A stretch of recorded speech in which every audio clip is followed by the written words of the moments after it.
I have been in the travel industry working for the airlines and travel agencies for 32 years, and I hope you've enjoyed time with friends and family traveling this summer because I hate to break it to you, but we are entering fall. Hi, my name is Jennifer Wayland. I began my career working for the airlines and have operated an award-winning travel agency for over 20 years. I put all of my experiences together in the Travel Lab Travel Expert program to help travel advisors impress clients, confident and excited to show up each day to meet with a steady flow of travelers and help them easily plan for the trip of a lifetime. This time of year, business starts to pick up. People are back to school. Of course, half of the world are either teachers or students, and they are planning for the holidays. They're planning for spring break, so that is what you should be marketing right now.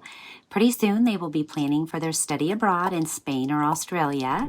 What should you be doing? Well, if you want to enjoy the holidays, you should also be doing some serious pre-planning and scheduling out for email newsletters, social media, everything you could possibly get done in advance, because from Thanksgiving to Christmas, you're going to think your business has tanked, but in reality, it's simply the calm before the storm, because on January 2nd, stuff will hit the fan. They call it wave season in the travel industry. I'm a farmer's daughter, so I liken it to harvest, and nothing gets in the way of harvest. There will be time for nothing but planning and booking vacations. Everything else goes to the wayside because you will do 60% of your business from January 2nd through April 1st. You will be burning the midnight oil. So although you have spring fever just like the rest of them, there are no travel agent discounts because everything sells out at full price. So get your traveling in now so you can just enjoy the harvest.